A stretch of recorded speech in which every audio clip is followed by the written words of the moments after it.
Welcome to another episode of the Armchair Pundits weekend review show. And Liverpool have lost again. So some people are very happy and can't wait to banter and to laugh and to throw digs. So I'm sure there'll be digs flowing through this show from start to finish. But anyway,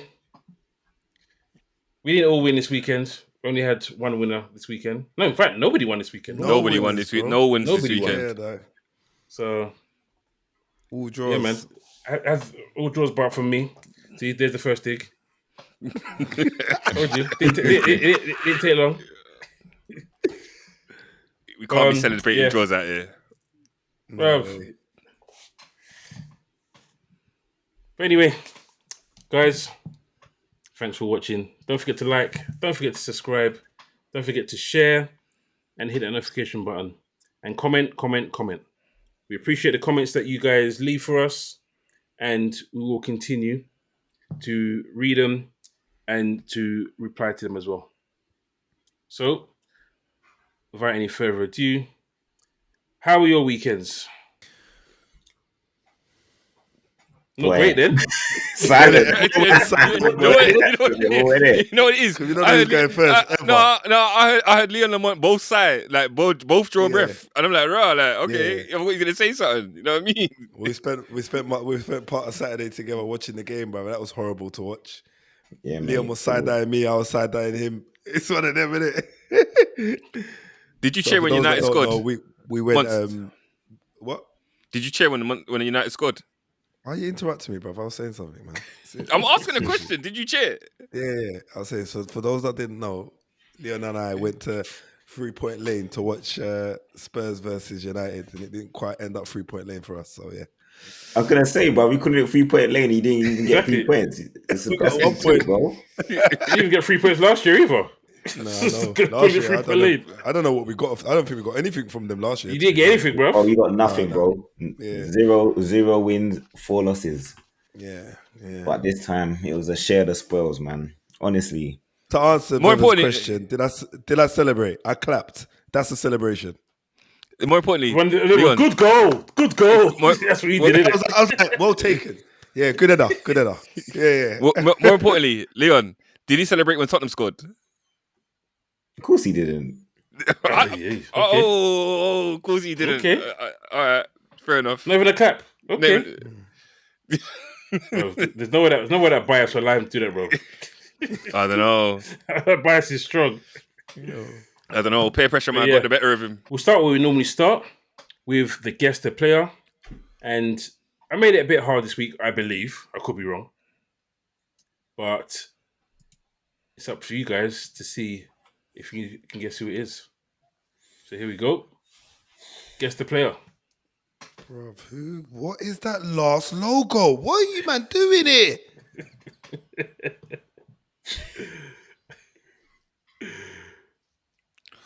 Oh, think someone might know? I got it, man. You got it? Oh, come on. I thought this was a difficult one. Ish. Any clue, Lamont? Bevan? Mate, that last one's threw me a wobbly, bro. I can't lie. Shall I tell you the club? Yeah, go on. You sure you mean the last one and not the middle one? No, the middle one's fine. I'm talking about the last one. What's the last one? What, Paris PSG? Saint-Germain. Oh, sorry, it's going that way. My bad. You know, like the arrows. I lost the arrows after Real Madrid. I went the other way. I don't know why, bro. I was To be like, fair, there's no arrow going down from Real Madrid. Yeah. So it's like, huh? Ah, threw me. My bad. No, it's all good. It's all good. But who's that team anyway? I believe it's Angie. Angie in Russia. Bevan, you got it? I think so, yeah. I could be completely wrong. I'm going to guess a player, brother. I'm going to get it completely wrong. But hey ho. I'm here to get So this one everyone believes they've got it? Yeah. So should we let Lamont have the first go?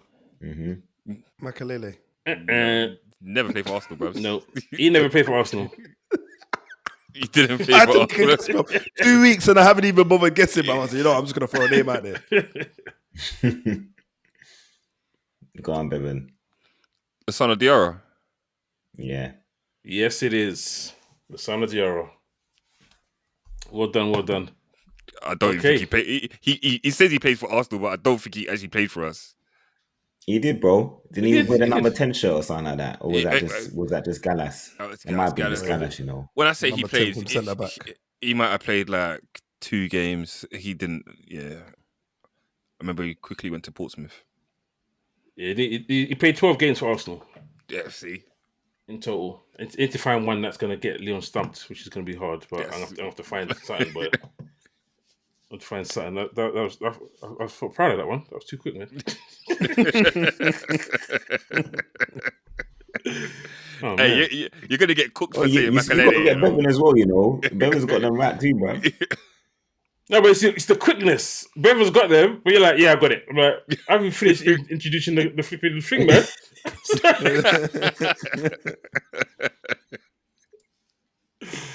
All right, cool. So we will move on to the prediction table. And I'll say it from now, there's been no movement. It was not a good week. It was not. My predictions week was just as bad as Hold on. my week with Liverpool. You're taking points from me. How? I'm sure I had Tottenham United 1-0. But it wasn't 1-0.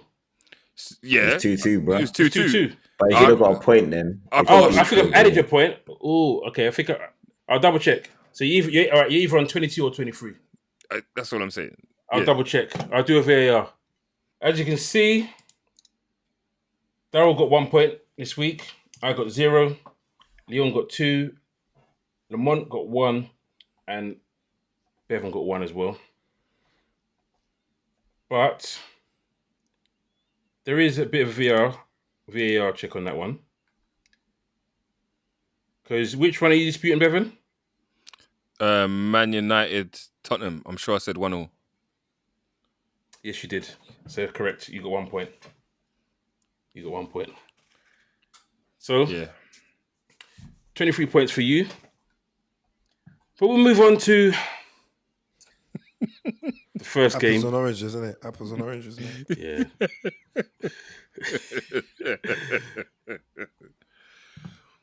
So, the rundown of this week's show, we will go through the big talking points. Liverpool going to the Etihad and getting thoroughly beaten 3-0. Then we'll discuss Sunderland's very, very creditable draw at home to Arsenal. Spurs and Man United drawing 2-2 with a last gasp equaliser. Was it deserved? Was it undeserved? We'll find out, because I think in Lamont's podcast, his post-match, he said that they should have won it. And who should have won it? I wasn't quite sure. I wasn't quite sure. Came off in the first half. But we'll chop it up. And then we've got an extra segment starting this week, and we'll be going forward for the rest of time in general. We have our Women's Super League highlights. So we thought it was only right that as we are Liverpool fans, Tottenham fans, Arsenal fans, and a fan of another team, that we should support the women's or ladies teams as well. Yeah, man. And The whole discuss club. them. The whole club, mate. So we will invariably discuss our own teams. But obviously, if there's a really good game, really big game, a big moment, we'll add that as well. And then, as normal, we'll end off with our player of the week, our moment of the week, and then predictions. I've done my podcast just now, so I've had enough talking about Liverpool. And I've had enough of debating and arguing with people who are completely crashing out. So I'll let you guys have your say. I won't say much. I'll give my small opinion on it. But I'm not one that's crashing out. I'm not one that thought we're going to win the game. I said it openly. We're not losing. I didn't think we'll lose. But how did you guys see it? Van Dijk was at fault for all 3 goals. All 3? So we'll start again. Listen, we know that I said there's going to be digs every week. So let's go. So the first goal, yeah? Right? The first goal, Why was Konate marking Haaland the best striker in the league and not Van Dijk? Why was Van Dijk pointing to Haaland telling him Did to you mark him? see The second Lamont? goal, Lamont, did the you watch second the goal, game? Van Dijk. Did you watch the game? Van Dijk Lamont, was in the did you side. watch the Yeah, game? I did actually. No, Van Dijk. that's why I have to But you stop said you. you. But listen, No, you said you were going to that's have a why I small have to piece at stop the you. end. You No, said but you that's were why I going have to to have a stop small you. piece at the end. It's You're not letting me incorrect. land. It's incorrect though. No, but you can't land on a lie. I But can't let you land on a it's not lie, lie. bro. I It's can't let my you lie to opinion. yourself. It's what I see. It can't be an opinion. It's what I because saw. no, but it's factual. It can't be an opinion. Van Dijk Van was at left Dijk back. If Van Dijk is listen, at left back, how can he be marking Haaland if he's been dragged to left you back? take the floor. You take the floor. But it's factual. If Van Dijk has been dragged to left back, how can you accuse him of not marking Haaland if he's It been wasn't drawn an out to left back? accusation. I saw what I saw. Then you need glasses. brother. You need stronger glasses because you're wearing glasses. Your attack of Van Dijk is blinding you, bro. It's blinding you. Come on, man. It's gonna be a It's long blinding old you. season. I can feel it already. It's gonna be a long old season. Just tell the truth, innit? Well, it was the truth. It's what I saw, innit? I mean, I reckon the last goal wasn't his fault, but all I would say is Doku today. Wow. He probably, single-handedly had given their whole team nightmares. He started, the first interaction he had with the Liverpool defence was on the right-hand side, so the opposite side to where he actually plays, and he was looking very decisive. He had a plan. He's literally gonna just attack the Liverpool defence the way he knows how, which is just take them to the byline and rip them to pieces. I'm so glad he got a goal today, but I still feel like without a goal, he still would have been my man of the match. Like he was, I think he was faultless, but he was getting kicked up in the air. But they had two men on him for the majority of the game, and they still couldn't muzzle him. So like, if anybody in the league was trying to play wing and was trying to know how to dribble and finish, they'd need to watch him. Now, I'm not pointing out there to anybody that thinks they're like the greatest right winger in the league, whatever the case may be. I'm just saying, if I was a player that was looking for form and looking for someone to emulate, I would probably look at Doku. Same height, same kind of stature. I'm nice to think that they can dribble inside and out. He was on point today. But Salah played well today as well. Bro, what's his name had him, man? O'Reilly had Salah today, bro. And Doku gave Bradley a horrible time. Horrible time, bruv. I looked at that game, I just think that it was night and day from the last two performances that Liverpool have had. And I think that like their away form hasn't been great in this season, and it showed in this game. And they just look like how they looked before they played Villa. Like what a difference a week can make, man. Because they just looked unconfident. Man City looked like they were just could run right in that game. And yeah, Doku Doku ran the show. He got the penalty that the Cyborg missed. He is human, but then he scores a good header, great cross from Nunes.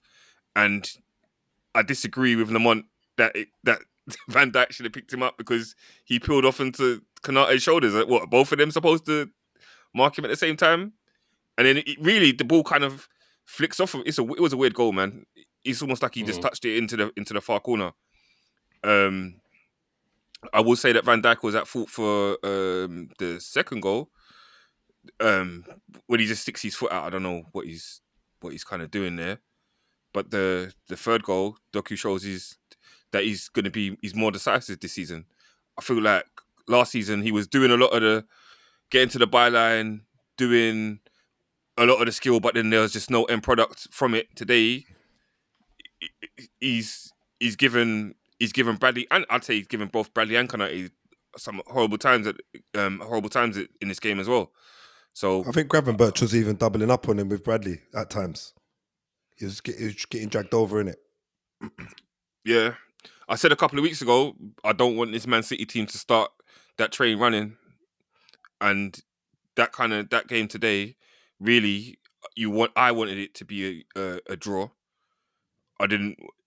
Or I would want it to be a draw or Liverpool to get the win. I didn't really want City to start to win, and not like that. Not 3-0. You want more. And I suppose if what I will say, what I want to ask James is, do you reckon it could have been a different game if Liverpool equaliser had stood? The way we played, we probably would have conceded again, but you just never know. It was a poor decision, in my opinion. But I can see why they gave it, but considering they haven't given it in previous games, in previous years, it was a poor decision. Okay. Why do you think it's a poor decision? Because it doesn't impact, Robertson doesn't impact the goalkeeper at all. Goalkeeper sees the ball the whole way, and he's not getting there. No, if Robertson's there or not, he's not getting there. I know people can say, but he wasn't in his eye line. He's to his left. So the goalkeeper's looking at the ball. The whole way he's looking at the ball. The ball's coming. He dives for it. He probably doesn't even see Robertson duck down. I think it's the distraction though, more than anything. I don't think he was in his line of sight. That's why I said I can see why people would say it. Yeah, it definitely for me, it's 75%. I don't necessarily disagree with the decision to rule it out, and the simple reason is that Robertson ducks out of the way of the flight of the ball. So even if whether he was in the keeper's eye line or eye shot or not, the ball literally goes over Robertson's head. It doesn't actually. It goes beside him. He ducks because he thinks it is, but the ball actually goes beside him. It doesn't actually go over him.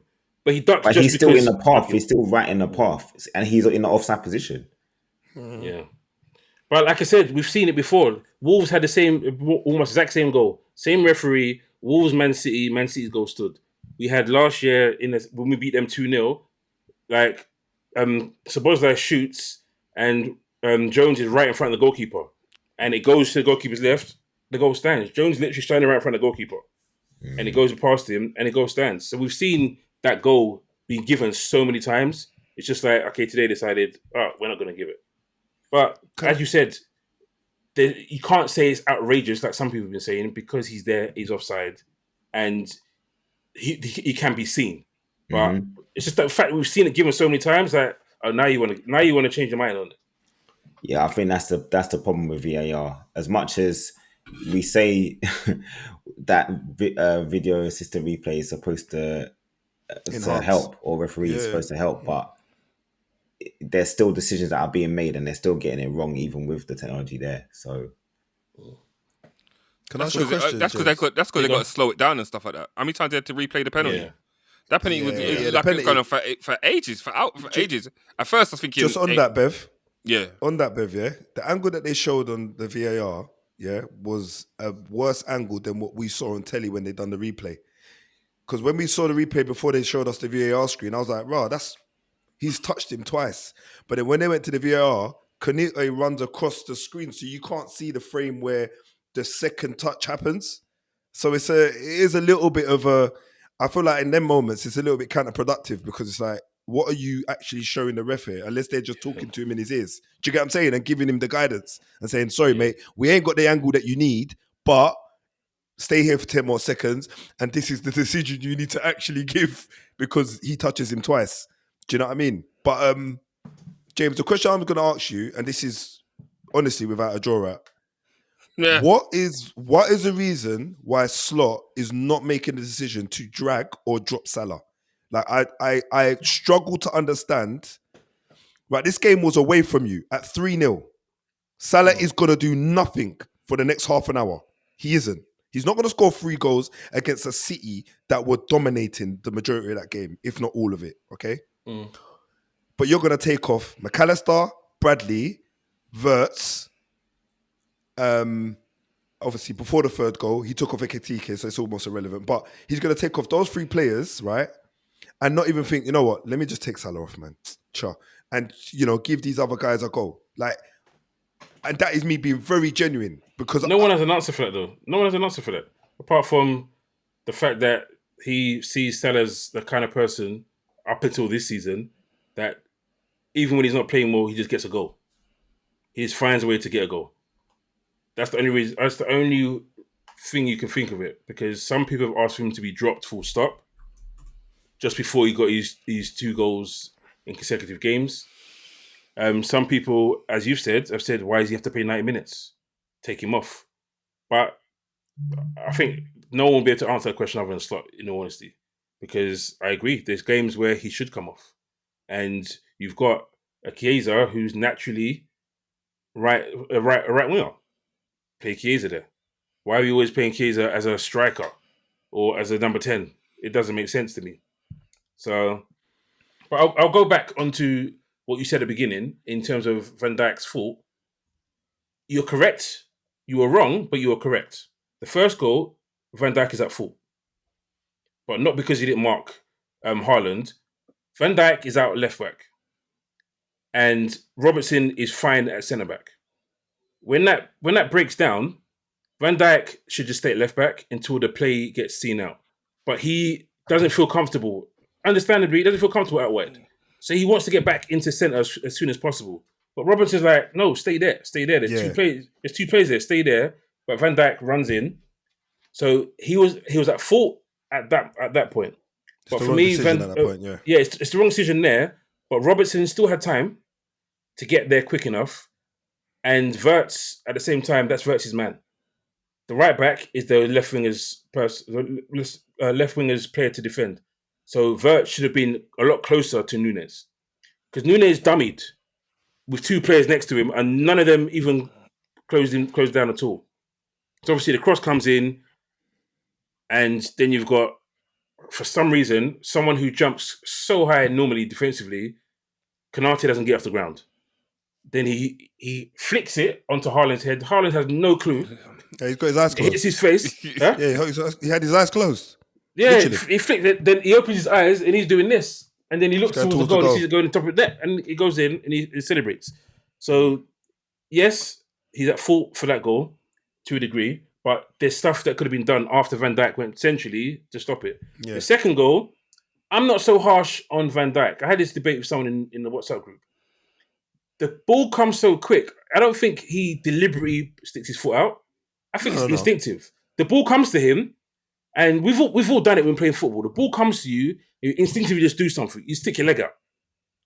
If he really wanted to get a full purchase on it, he would have properly put his leg out.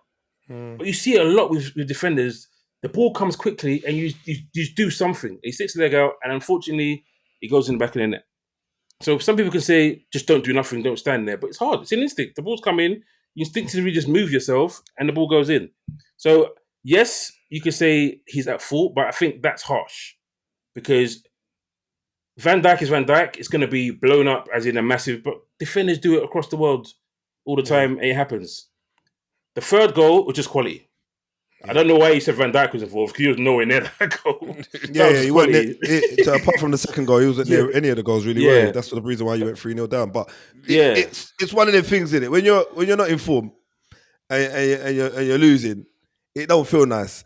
And when you're sitting below a really poor Man United, apparently, with only +1 goal difference, it don't feel great, does it? You know, after all the chatter, it don't feel great. Do you know what it is, though? Do you know what it is? You know? I'm calm because I still know we're going to finish above you. So I don't. You ain't, bro. You aren't. think we will. See, you're not. Part of the problem we're having, and people will say it's excuses, whatever. All of those, and Bevan said it. Bevan said it clear as day. You look back at our defeats. Away, Crystal Palace, not easy place to go. Away to Chelsea, we don't win at Chelsea. Galatasaray was away. It's a hard place to go to. So then you've lost 3 games in a row. Your confidence is down. Cool. We lose to Man United at home. That never happens. And in reality, if we're being realistic, if that game gets played again, we don't lose that game. We miss so many chances, even clear headers. We don't lose that game. We may get a draw, may not win it, but we don't lose that game. So then you've lost 4 in a row. Then we have a nice little spell where we win 2 games, and then we go to Man City, where we never win. People get it confused. Because we won there last season, people are like, oh yeah, but no, we don't win at Etihad. We've been battered there so many times under Klopp. So like I said, I wasn't expecting a win from that game, but out of all our defeats, 4 of them are away from home at tough grounds. So for me, I said, not a full excuse. Win your games, win your games. We're champions. We won games away from home last year. But sometimes when you're out of form, when you have that many away games, sometimes you just need a game at home. Hopefully, in the next few weeks, not easy, but we've got favourable, if we play to our normal standards, we've got favourable fixtures. Nottingham Forest coming up at home. Away, it'll be more difficult, but Nottingham Forest at home. We've got West Ham away. We've got Leeds, and we've got Sunderland at home. Leeds away, Sunderland at home. Realistically, I would rather have those fixtures in front of us than the fixtures we just faced as our next 4 fixtures. Oh yeah, last point. Doku would love to have Salah's career, by the way. Let's just get that right. Maybe he would. As good as Doku's playing, he would love to have Salah's career. There was only one winger on the pitch I was watching today, boy, and it wasn't Salah. Yeah, no, he had a great game, but I've seen many of those from Salah. So we move on to Sunderland and Arsenal. Well, wow. Fair play to Sunderland. They welcome back, Xhaka. They played well, man. To be fair, they played well, and they were busy. They had their Dirty Chicks campaign, narrowing the hoarding so that you couldn't take long throw-ins. It wasn't their fault, bro. It was the wind. It's very windy. It was very windy in Sunderland, bro. Yeah, all right. They didn't. I heard some black cats run through the stadium as well and knocked them over. That's horrible. That's terrible. That's bad. That's diabolical. That is. Yeah, first half we just lost. I think like they were good for their 1-0 win, even though they only had one shot on goal in the first half. But as soon as the ball's gone over the top and we've let it bounce, I knew that we was in trouble. And we kind of, in the first half, we weren't at it. But then as soon as the second half came, I thought we was going to get, I could see that we was going to get a goal because we were attacking them and they were making, we had chances to score. I think Zubimendi hit the post. He's had a shot that's gone just past the post. And then they've made Lefis made a mistake and Declan Rice has put in Saka and he scored. And after then, it looked like I thought that I could see that we was going to get a second goal.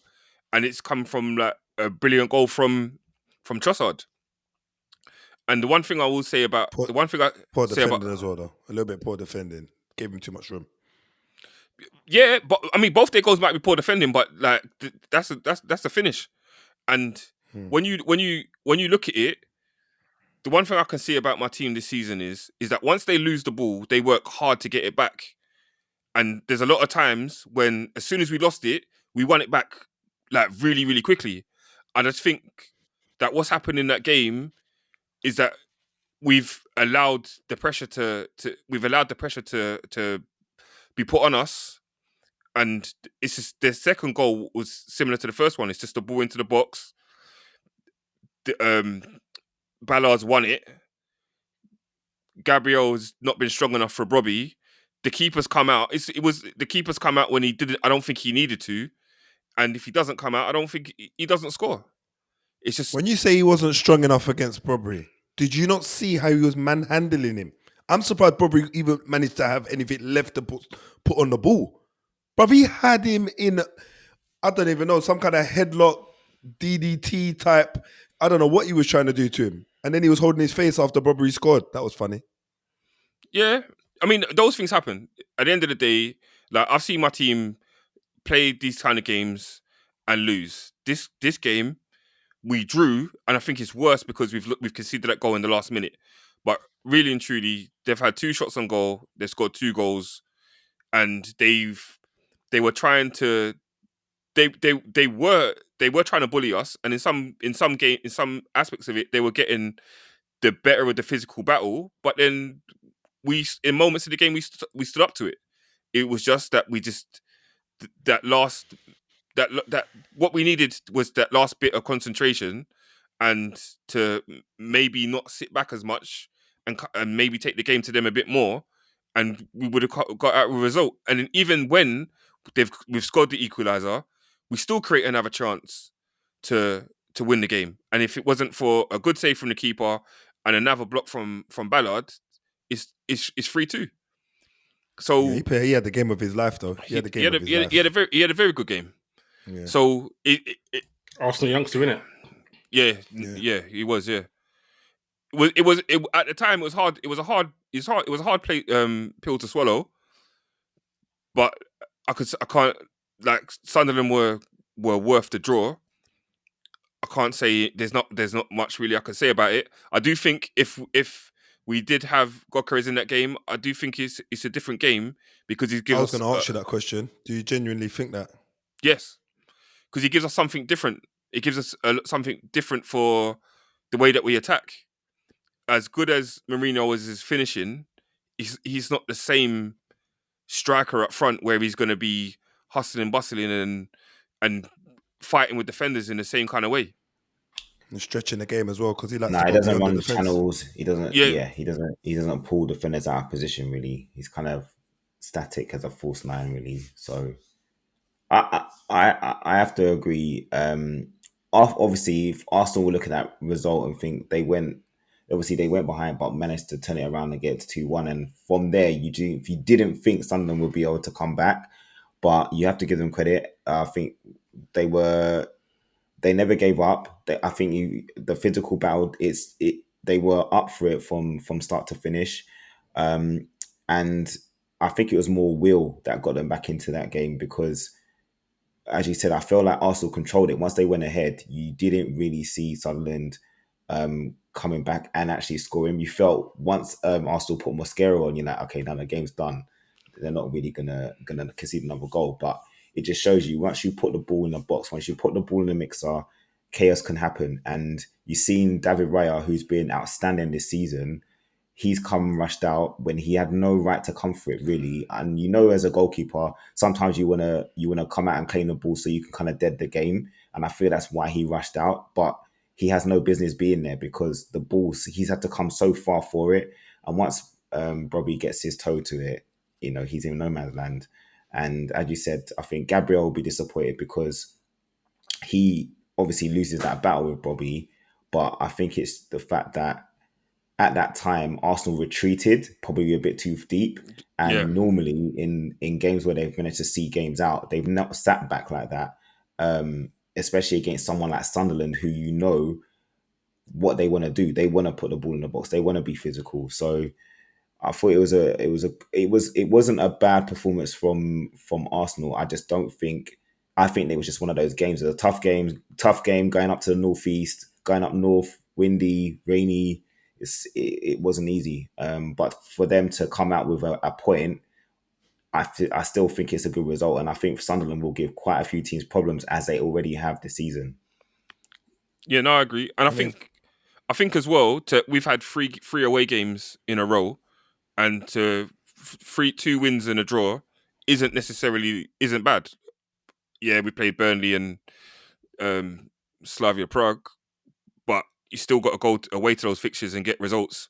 And teams have struggled to go to Burnley and get results. So, and we go to Sunderland, and to be fair to them, their fans were like a 12th man as well. They didn't stop singing. They made it like a pressure atmosphere in there as well. And as I said, I've seen my team go to those kind of places and fall apart. But I think this is a different team. I would have wanted 3 points because it just means that there's a bigger gap between us and City or whoever. It puts more pressure on that Liverpool City game. Then now whoever wins that game, they're like, okay, we can either go 4 points or 5 points behind Arsenal. And still early though. Still early, cuz. Is it? Early, isn't it? Oh, it's early now. Because last week you're asking me about winning the league. Now it's early. Okay. Yeah, no, I'm just saying, isn't it? Yeah, no, I'm just saying that it is early, but I think as well. Sometimes you can. This might sound crazy, but I think sometimes when you get results in a certain type of way, and you like the way that we were playing and getting results, winning games without conceding goals. Now the team has to kind of reset and reassess what's going on, and kind of kick on now and see what we've really got going into the next couple of games that we've got, and hopefully it's not something that they're going to start feeling sorry for themselves. But I don't think Arteta will allow that to happen to them. I don't know though, because you know what? I would have probably had a different view if maybe you were 2-1 down and then you scored the equaliser, and I would have maybe said, you know what, that tests your character. You guys were refusing to give the game away. I mean, you dominated that match. I feel like it was 2 points dropped because Eze had sighters. I think Zubamende came close. I mean, maybe even Mourinho, I think he might have had a chance or two. Declan Rice, tried to strum something in as well from a free kick, I think. So for me, looking at that, if other teams are looking at, how Arsenal have started the season so strong, they're saying, rah, we can get at them, because when I really check how your defense were in, say, the last 15, 20 minutes, they look really quite tentative, really quite unsure. And I feel like Arteta could see that. That's why he made the change to put an extra defender in there just to give him the extra protection, which, again, ended up working against him because you conceded in the last minute of the game. So I hear what you're saying about, the next couple of games are probably really going to test, but I don't know whether or not that Sunderland draw, and I'll say it again, 2 points, I believe that's been dropped there. It might turn things for Arsenal's fortune in the near future before the international break. The only reason I disagree with you is because in that game, we created so many chances, which we said was a problem, and we scored 2 goals from open play. So if teams are gonna want to be open and play football, then we can also be open and play football. I think what's the issue, what it was, is that whenever we've tried to retreat too far back, we've caused our own problems. It's happened last season, and it's happened in this game in this season. But we have played teams, and most of the times teams have not actually tried to go toe to toe with us. Even the mighty City, when they came to the Emirates, they did not try to go toe to toe with us. They got their goal, and then they did the same thing that we did. They sat back and invited the pressure. So it doesn't necessarily worry me, because it showed me in that game that we can actually create chances from open play, and we can score goals as well. And like some of the players that we've had last season, like Trossard looks very different now. He looks like he's creating a lot more. He's scoring goals. He's busy. He's getting assists. We've got different threats. So I think as well, once after the international break, they're saying that we're going to have players back. So Gokers comes back, Havertz comes back, and Noni comes back. I think even Odegaard might be back. So we've got more rotation and more options in there as well. I think, as I said before this game, I was kind of nervous because of the injuries that we had to Odegaard, and the squad was starting to look a bit thin. So maybe after this international break, you get a bit of rest, you get people back, and it can be a bit of a refresh. I mean, bring on the spuds. Yeah. I think Arsenal did well. I echo your sentiments on Arsenal. What they needed from that game is to show teams that it's not all about set pieces, and that they didn't win, but we can still get something from a tough ground, and not just be on set pieces, and with quite a lengthy injury list. Tottenham 2, Man United 2. Late chaos in North London. Man United steal a draw after a shocking second half performance and an average first half performance. Wow. Bro. You was waiting for that all week. You wrote that from you probably wrote that before kickoff. I could. That's how Man United have generally played over the last year, so you could. Yeah. Apart from when they won the cup final at Anfield. Yeah. 2-2. I don't even know if 2 goals each even was deserved, to be quite honest to you. It was a boring game. There wasn't really much to talk about. For the first half an hour, all I was doing is looking at the clock. Is it half time yet? because it was like there was nothing popping. You know, there was lots of huffing and puffing, as they say. I think either James or Bev said it in the chat. Like, yes, there's like lots of huff and puffing, but there's no like nothing. No, I said there was lots of huff, no puff. Yeah, that's it. That's it. But Ibumo scored a good goal in the first half. Nice. Good, a good goal. Bruh. What do you mean? Between two defenders that are way bigger than him, and right, bruv, that's a difficult goal to score. He's not a Bro, that was so easy. Bro, it was so easy. Shocking. Lamont, are you alright? We were sitting next to each other. Don't rewrite the script, bro. Trust me. You was right there. That goal was on our side of the pitch as well. So tell me again why that goal was so good. So the ball was floated in by Diallo, yeah?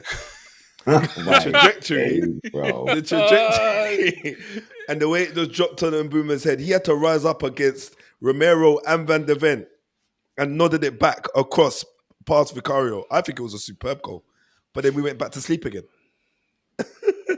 Back to sleep? Was I watching a different game? Brother, I must have been watching a different game. You must have been. Yeah. You must have been. I swear he nodded near post as well. Wasn't even back across him. I swear it was near post. Bro, let's go keep it near post. Wasn't it across him? Yeah, it might have been.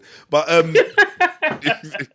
truth be told, there was the goals were probably the only highlight of the game. Probably sounds a little bit silly to say, but it was like literally there was nothing else going on whatsoever. Lemens had made a couple of saves from, I think Romero running near post, got a little nick, and then he made a save. I think there was another save he made. I don't know who actually took the shot, but Polina. All right. So there was him. I don't remember Vicario making any saves.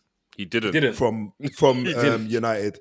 We got 2 shots on target, and that was it. Like, so I feel like that was one step above the final last in the summer. There, one step, literally, because it was so boring to watch. So, you know, bro, the game came alive after 84 minutes.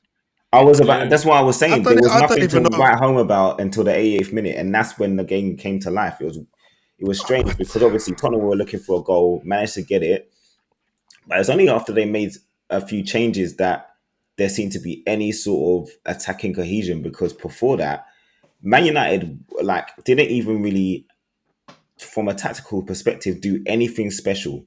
There was nothing, but Tottenham are so inept going forward at the moment and able to create and creating opportunities that Man United was so comfortable.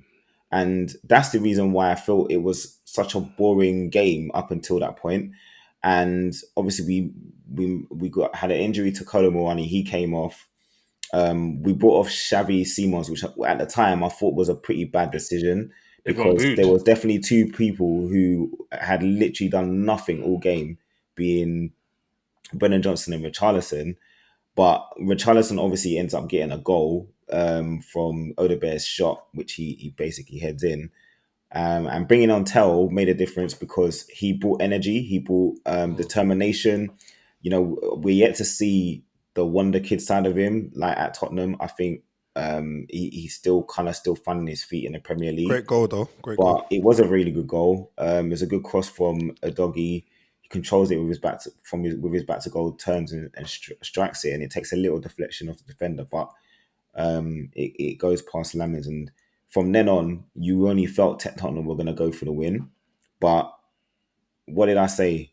As soon as we scored our what looked like the winner, what did I say to you, Lamont? You just turned to me and went, bruv, there's one more goal in it. There's one more opportunity in this, and it's going to fall to United. I'm like, nah. I've seen this before. Only a few months ago. You know what I'm saying? And Leon just looked at me side-eyed when he saw Bruno floating in a corner, and De Ligt's just at the back on his jack. On his own, bro. On his own. Free header. Do you know? It do you know doesn't Leon, get more schoolboy than that. It doesn't, man. And you think like at the end of the game, when you're at 90th minute into injury time, you expect your team just to see things out, innit? And I feel like it's probably an infectious thing happening over in North London. You guys just can't get games over the line this weekend. So, you know, it's on to next week, I guess.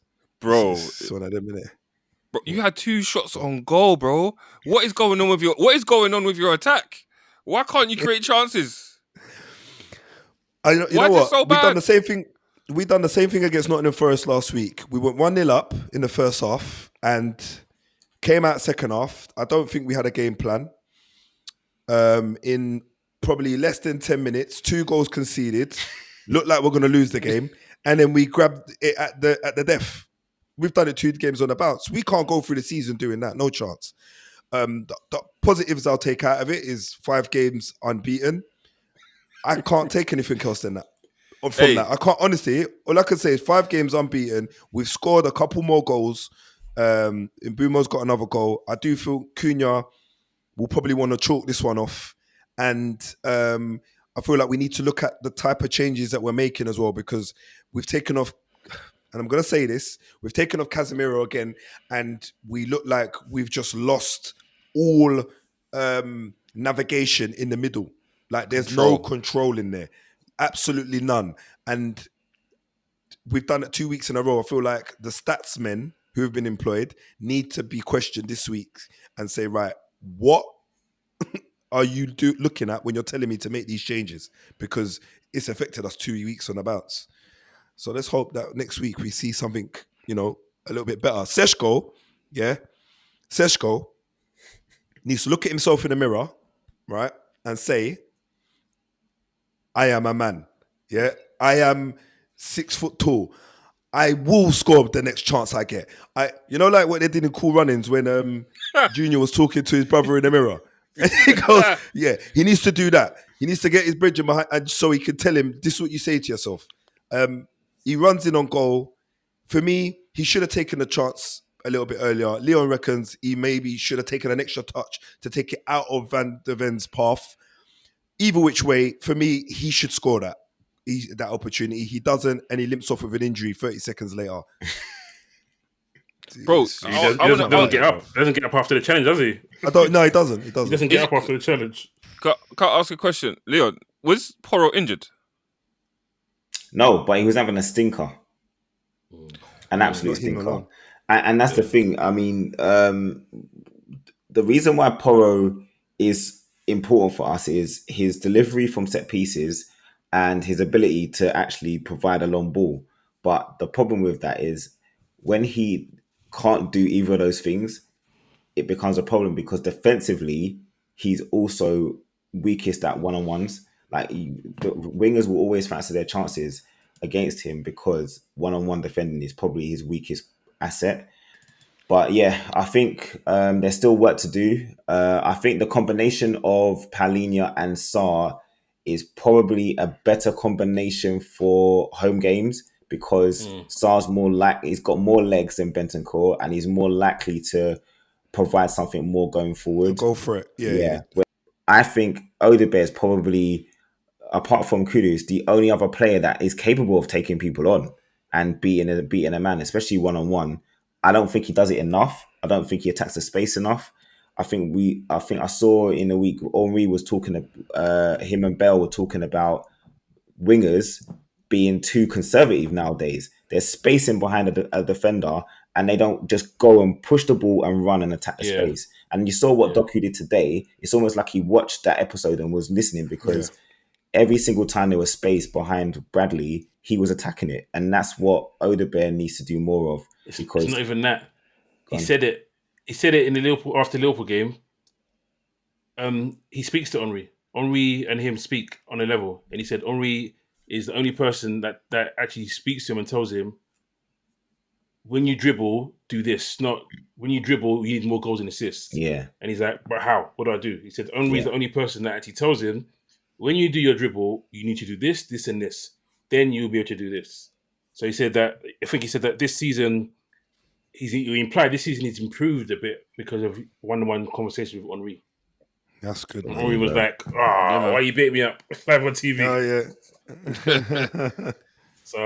So you're right in that, and it's like Henri has helped him improve. So moving on to WSL. So Liverpool, we're having a bad season as the Liverpool men's team, and our women's team is having an even worse season. But we've had a lot of injuries to account for it, and today's game was a good performance. So for those that don't know, this season Liverpool, up until today, had lost all their games so far this season, Liverpool ladies.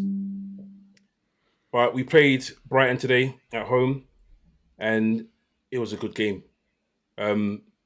Scored our first goal after 26 minutes from Olsen, and the football that they played was a bit unexpected because Brighton have been a better team in general, and obviously Liverpool have lost all their games so far this season.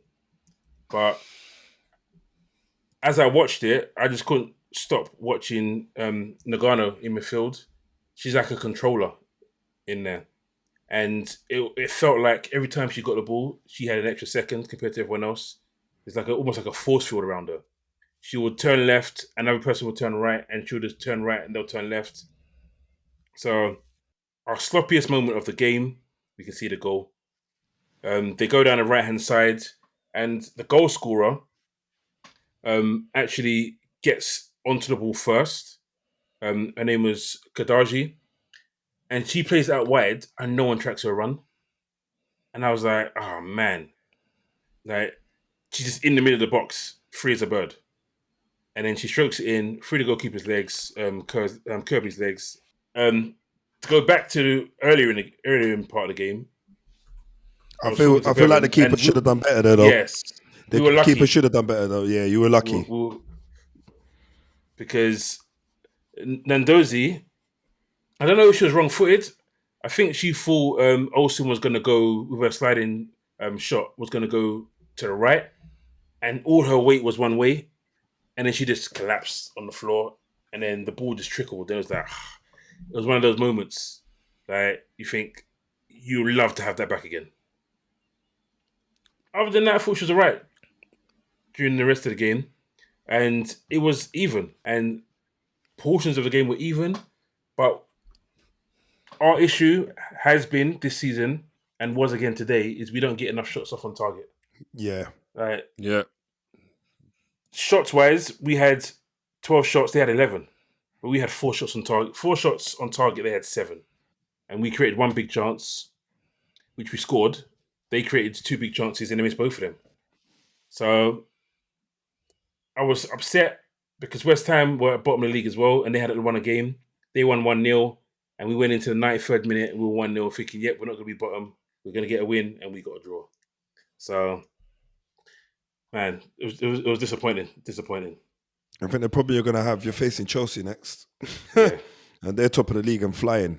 The second. Oh, are they second now? The second, yeah. Yeah, what do you call it? Top? Man City are top. Man City are top. Man City. All right. But Chelsea haven't lost in ages.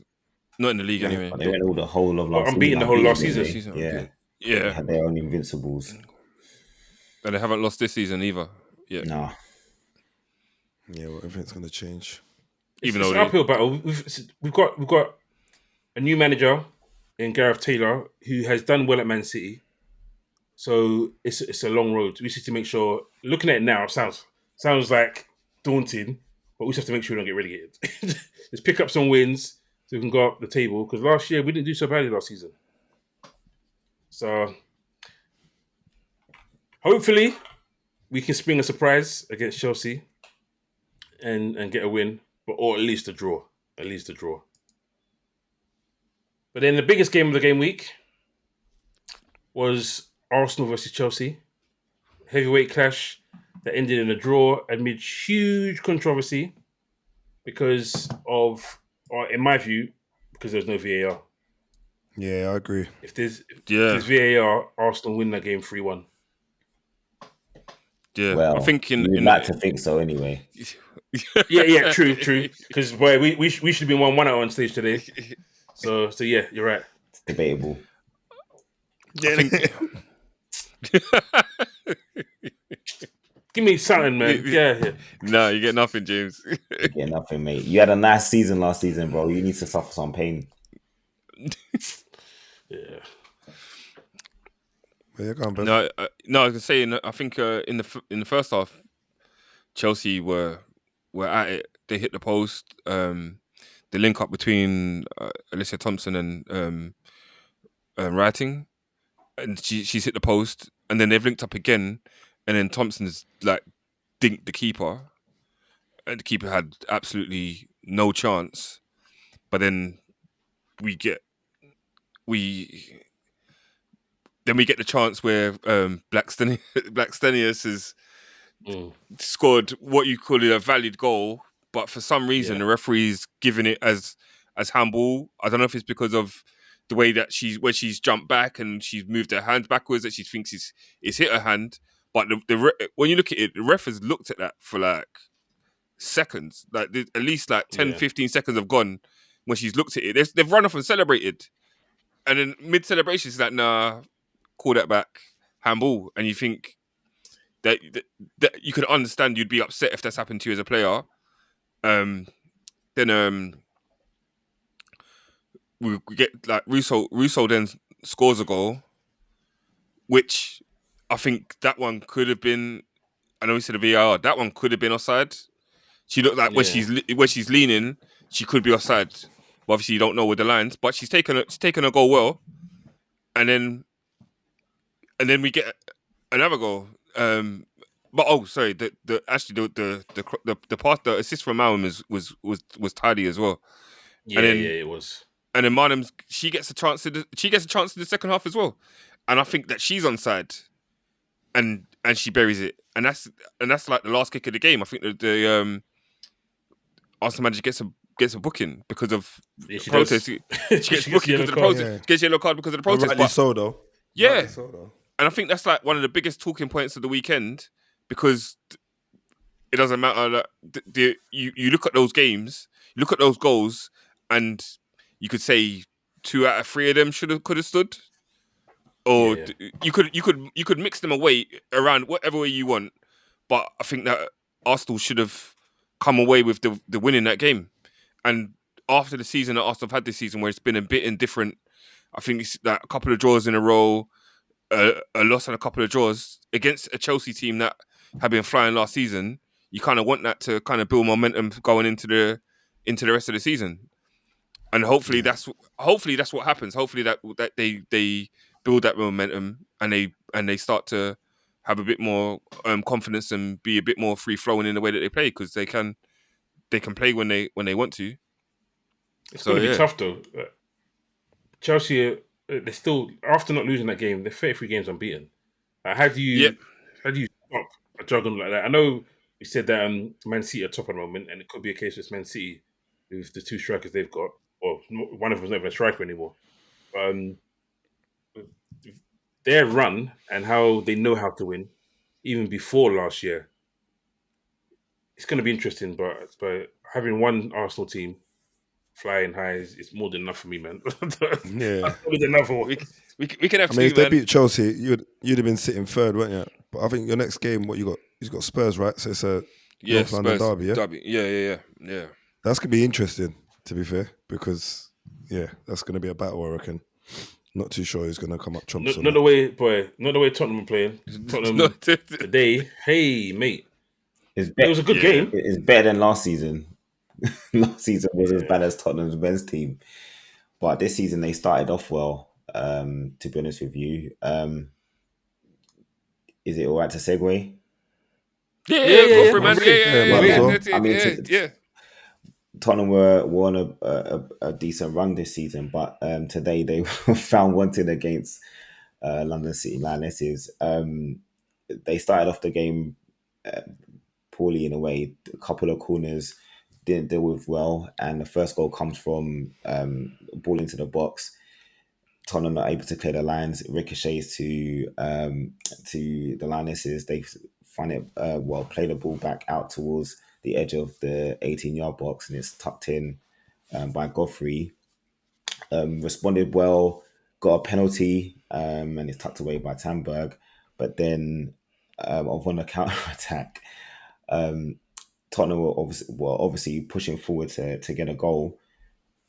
London Lionesses go on a counter attack with Godfrey. She's got acres of space, all the time in the world to play a ball across the box for Nakia Parrish to tuck in, and it's 2-1 at that point, and you're thinking the Lionesses are the ones going to go in and finish this game off. But Tottenham get a free kick, and it's tucked in brilliantly by Suman. And I'm not sure if... do you know what's funny? Do you know what's funny about that? Yeah.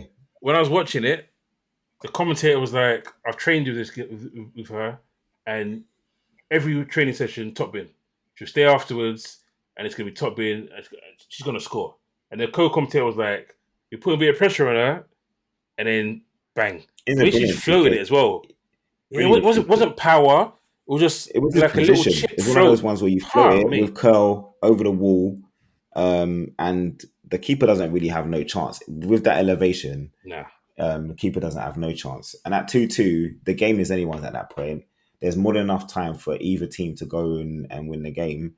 Unfortunately, Tottenham ended up conceding an own goal from another cross. Spursy. And it was unfortunate. Spursy. Huh? Spursy, yeah? But it was. I mean, it's basically it's goals for 3 crosses that they've conceded today, and then the final goal from Godfrey, who was definitely player of the match. I mean, she was outstanding. She's got 2 goals and an assist. The second goal that she scores, she's again on the right hand side, given too much time, able to cut in on her left foot. They probably thought, oh, that's probably a weaker side, and you would have think that it was, but she ends up with a brilliant left-footed curl into the bottom corner. Keeper's got no chance, and that's it. Game done, 4-2. It was definitely an even enough game where either team could have gone on one, but you just felt defensively Tottenham were a little bit sloppy and gave the Lionesses too much time, especially in the wide areas, and that's ended up costing them. So good win for the Lionesses. They've obviously spent quite a bit of money and in the summer and got a few really good players in there. So it'll be interesting to see how they continue on. They're now, I think, a point behind Spurs in the league. So it's going to be debut season. Debut season in the London City Lionesses, yeah. Yeah. As the London City Lions, yeah, you're right. Second to last game, Man United losing. It's always good to hear. Well, to be fair, they're just coming off of a 9-game unbeaten streak, so I feel like the loss was on its way at some point. To be honest, there weren't too many talking points in today's game, only because when United conceded after about half an hour of play, and it was a good goal by Taylor. The ball floated in. Great strike. Yeah, ball floated in. The keepers come out, punched the ball, but didn't get purchase on the ball enough to actually get it out of the box. And you've got Taylor in the middle of the box and just hit on a half volley, nice little cut across, and just kind of put it in the bottom of the goal. And had no one near her, by the way. So it was pretty easy for her to focus on technique, and if anything. After that, you had a couple more chances fall to Villa. I mean, I feel like what United struggled with today was just mainly the physicality of Villa. They were pressing us in some situations where United were looking really uncomfortable, and that's how they got their chances. But after that short spell, after they scored, they didn't really have much more to say. No, because United were probing. They were, trying to create opportunities. I think the real talking points came towards maybe the latter end of the second half when we made the change and brought on what's the lady's name now? Williams, and she's been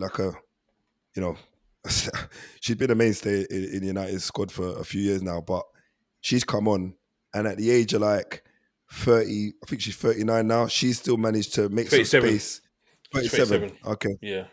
So, she still managed to make some space in the box and get 2 rather clean headers on the ball. Yeah, she's strong.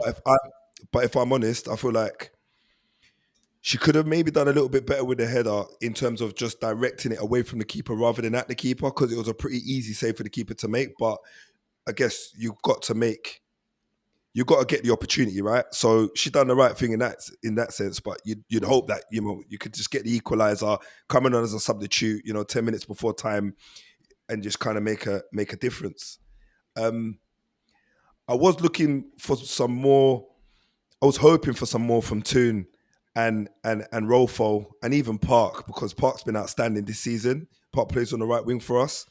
And usually we can get something out of these guys, out of these ladies, because Park she's like the maverick when we get the ball on the wings. She honestly creates so much for us this season. But we didn't really find that in her. She got changed out for Williams, and immediately, we saw some real goal threat. But unfortunately, we couldn't break down the Villa defence, and the game ended 1-0. And I'd probably argue that their defence done a stellar job in keeping United quiet and stopping us from getting our 10 games unbeaten. Do you know what I mean? Played really well for them. Yeah. So I'm just hoping like we can kind of find some form. I mean, the likes of Laetitia, Riviera, Park, all these people, all these ladies, they really do kind of usually make the difference in a game like that's so tight. But today it weren't meant to be. So on to the next one. I think we got City next. That is going to be a difficult task. I can tell you that for free. Yeah, it's going to be a difficult. Yeah, it's going to be a difficult task for us next week. Can't lie, it's going to be a difficult task. But after seeing their performance today and how they dominated City, we definitely need to go back to the drawing board and ask for more from the individuals in our squad. We really do. Yes, City's game today against Everton. It was a first half. It just felt like one way. It was like, how many are City gonna get? Niedermar was just running things in midfield. Shaw was always ready to score. And Niedermar's goal, I think I said it to you guys, that the way her running style and the way she finishes reminds me of Haaland. I remember her at Arsenal, and she was a goal machine like Haaland. Just like Haaland is now, she was a complete goal machine. Then gets her injuries and eventually moves to Man City. And then you think to yourself, they've got Niedermar and they've got Shaw. Right? that's not something you look forward to playing up against, because they can shoot the lights out. And both of them are on the score sheet today. Everton's goal, because I think Leon, even when I was watching Leon said, I've hardly seen anything from Everton. And then the goal they score, what finish? The little flick finish. Yeah. Like, it's like, wow. That was some goal. But it helped Everton because they got a bit of confidence, because that was 1-1. But then City stepped up a gear again. And some good football, goes out wide, and a really good header from Shaw. And I think really and truly, it should have been more than 2-1. If I'm being completely honest, but when I look back at it, I was like, am I seeing things? But the expected goals was 2.52 to 1.04, 16 shots, but just the football. And what I liked about how they played, everything was in and around the box. All their shots. There wasn't long shots from too far out that aren't gonna really make a difference. It's all in and around the box. Are really threatening the goalkeeper. Yeah. So I can see why they're top of the league. And I know, well, obviously, Chelsea, with 33 games unbeaten, are going to be hard to stop in the long run. But it could be a really exciting title challenge between them. And if Arsenal come back in, and obviously Man United, as you said before, were on their long unbeaten run. I just wish Liverpool were able to be in that run as well, man.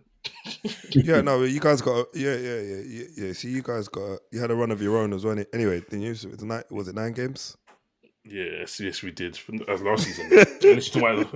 We lost 5 in a row to start the season. We'll be fine. All right. We'll be fine. Always digging. But anyway, there'll be more on the WSL games as the season goes on. And next week is what? International break. So the international break is not for WSL. So you can find us here next week commentating and discussing more of their games. But we'll move on to, I always say it, my favourite part of the game week. And it's player of the week and moment of the week. And this week and going forward, we'll have one from each league, WSL and Premier League. So we always start with you, Bevan. So your moment of the week from the Premier League first. My your player of the week. Sorry, from the Premier League first. Your player of the week. This one's going to be hard for me to say, but player of the week this week is probably going to give it to Dan Ballard. Scores a goal, gets an assist, has a block on the line. Yeah. Moving on. Lamont. Right. Player of the week. Doku. Yeah. Dominating. He never put a foot wrong for me, and he got taken off at 70th minute and still got man of the match. Says it all. Yeah. It's not that he was playing Liverpool, it's just obviously he had a good game. Of course not. Of course not. Of course not. He put a foot wrong and be actually playing. Shouldn't have played. Go on, Lee. Yeah, I have to agree with Doku. It's the type of performance that everyone's been excited to see from Doku, especially in a big game. And he's finally put one together. Hopefully, I guess no one wants to see him do it against their own team, but we want to see exciting wingers. We want to see exciting play. So for me, definitely Doku for this weekend. I was going to go with Doku. But, I mean, you don't have to be a hater, bro. You don't have to. No, listen. My one, because I think he's having a really good season. And it's on the back of getting signed by his club last season and missing the whole year. And because he missed the whole year, people didn't rate him and didn't think it was good enough. So my player of the week is Thiago. He got 2 goals in Brentford's win against Newcastle today. Every time I've seen him play, he's been a bully. And he can finish. He can take a penalty. He holds up the ball well. And he had a good game today. Scores 1 penalty, but then seals it in the 95th minute. So for me, I give it to Thiago as my player of the week. My sister does not rate him at all, you know, James. A lot of people don't. A lot of people don't rate him. Yeah. But he's having a good season, man. Yeah. He's having a good season. They're not missing in Burma at the moment. Nope. That's not even shade. It's true. I see what you did there. Because Shade scored. he scored the first goal. But yeah, okay. So your women's WSL player of the week? I'm gonna give it. Do you know what? I was gonna give it to Leslie Russo, but I'm gonna give it to. Oh damn it! I've forgotten her name. Oh no, that's Come on. no. I know who you're gonna say from London City. Yes. From Lionesses. Yes. Godfrey. Yes, So Godfrey. Yeah, Godfrey. Yeah, Free Godfrey. I don't know. I had Ford in my head, and it isn't. Yeah, Free Godfrey. Yeah. Okay. Lamont? I'm gonna give it to Man City Shaw. Okay. Yeah, towering header. It was the difference today. And to be fair, I just like the all-around play, to be honest. It's not that she's, Jamaican or anything. No. I was going to say, Niedema was excellent in that game, but Shaw was good too. Leon? Yeah, unfortunately, I have to give it to Freya Godfrey as well. She was excellent today against Spurs. And yeah, deserved it. 2 goals and an assist. Constant threat. And was really the match winner for her team today. It'll be easy to go for Godfrey again. So I'll go left field and I'll just go for someone who had a really good performance today.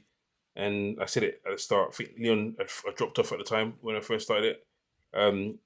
Nagano, Liverpool centre midfielder. I thought she was excellent.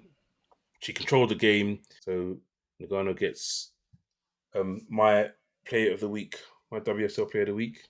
So we move on to moment of the week. Moment Is yours a good one or a bad one, Bevan? It's a good one. Well, Okay. kind You can't both, innit? good-ish, bad-ish. No, Doku's goal, man.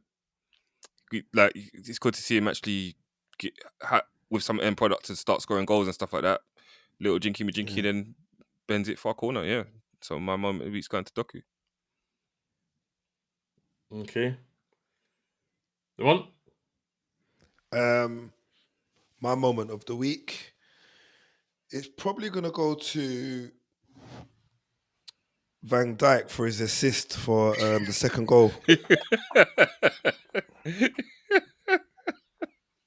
You know, Bad shout. It was good. It was good assist. It was a good assist. I thought it could be something different.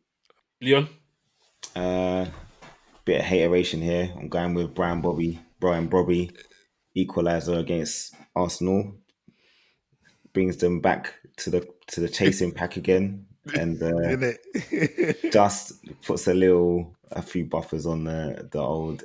I say I'm not on beaten run, but they were on a winning streak, and yeah, they needed to be halted a little bit before the London derby. I knew it was gonna come. I knew someone was gonna say it. Okay, my moment of the week was Buendia. His free kick to make it 1-0 for Aston Villa. He's had a really bad time with his knee injury and trying to get back to full fitness. And this season, it's like he's finding a new lease of life. And he's getting game time and he's scoring goals. He's done well over the last month. But yeah, that free kick was quality. Absolutely quality.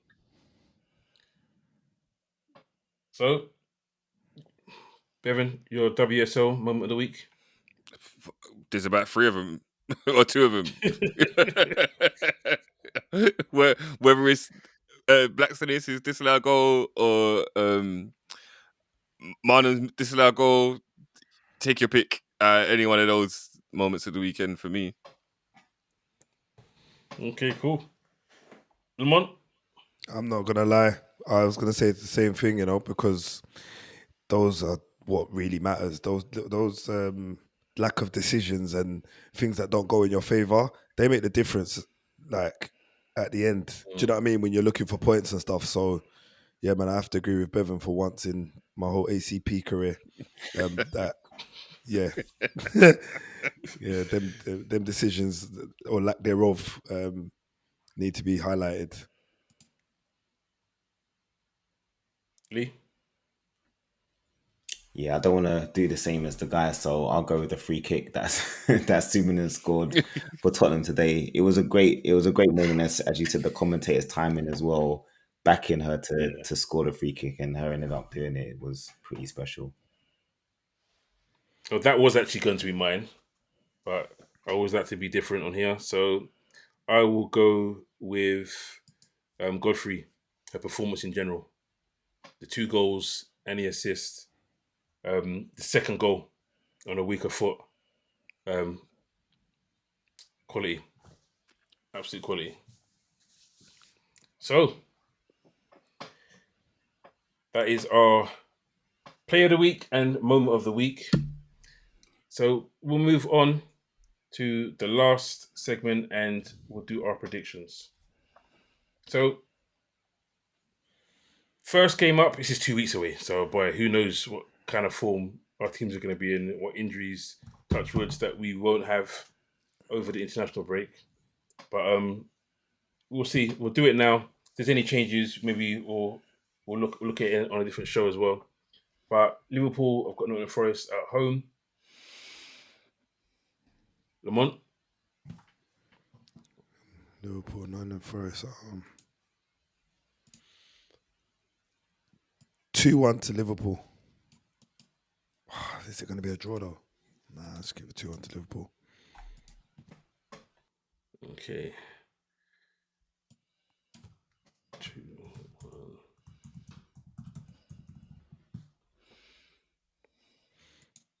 Leon?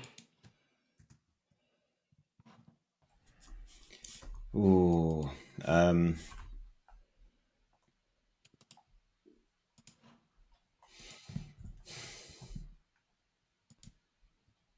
2-1 Liverpool.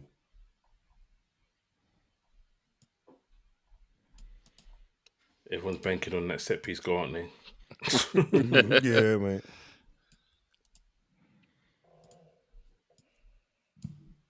Right. For me,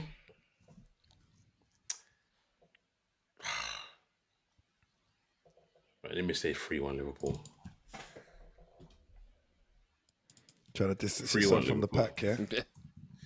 Yeah, listen. I think Leon's like 1 point behind me now on the table, I believe, or close enough. Bro, to it's that. not me you're worried about. It's the person above you. Is Daryl too? True. Got to catch up with Daryl. Bevan? I'm going to say 2-0 Liverpool.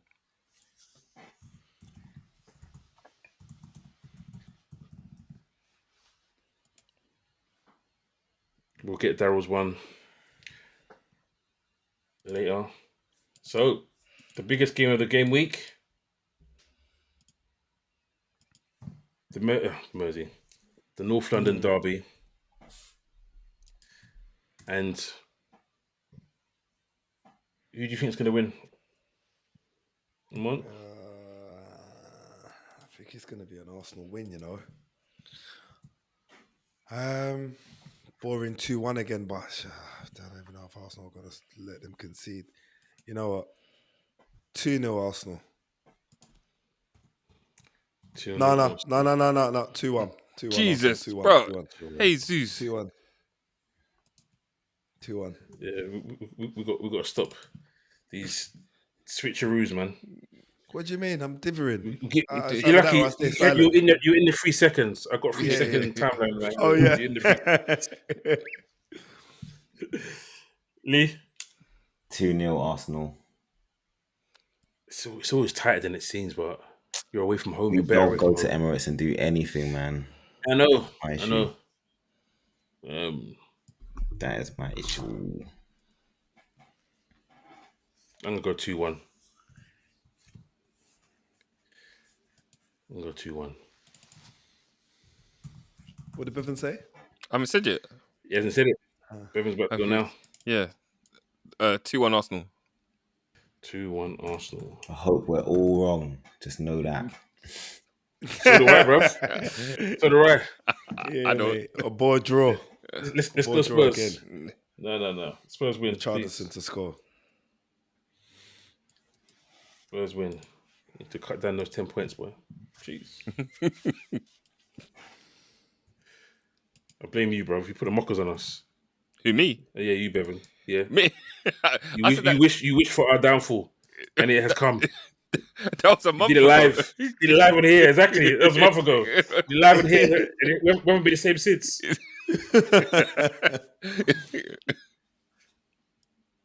All right. The question is, how many? I'm never going to ask who do you think. How much are you going to beat Everton by? Oof. Monday Night Football. So that week, for those of you who will be looking to see us, a post come on Monday. The post will be on Tuesday because we will need to talk after that game on Monday Night Football. So we'll record late that night. I'm going to say 4-1. Wow. 4-1. That is optimistic, boy. Oh, you know what? You did turn them over last season, though, didn't you? That wasn't under Moyes, though. No, it weren't, but I'm still predicting 4-1. Leon? 2-1 Everton. 2-1 Man United. 2-1 Man United. I'm going to go for a 1-1. Although I actually think Everton are going to win. But You're a chief. He's such a chief, you know. 2-0 United. I'm such a peaceful person. Everyone's always looking for war over here, bruv. I don't know what it is. Do you know what? You know what? Earlier on, when you said 3-point lane, do you know the last time United beat Spurs? Brother, years ago. Years ago. At the lane. Years ago, bro. No, in general. No, bruv. We've had that for break a while. Break it to him. To be fair. That 2023. What was it? 2022, 2023? Yeah. There's been a bag of games since then as well. A whole load of games. Okay. we have come to the end of the show. And boy, it's been a good one. Been a longer one than normal. But it's been good all the same. I'd like to thank you three, once again, for bearing with it. Obviously, Liverpool have not won, so I'm not in the best of moods. It was a fun show because of that reason alone. Exactly. But we will turn around, and you'll go back to losing, we'll go back to winning, and it will be right of the world. But yeah, guys, thanks for watching. Don't forget to like, don't forget to subscribe, don't forget to share, and don't forget to comment. Leave your comments on your predictions. Leave your comments on your player of the week, your player of your moment of the week for both the Premier League and the WSL. And also leave your comments on who you thought or who you think is going to win the league in the WSL. So, once again, thanks for watching. Take it easy. Peace. Peace.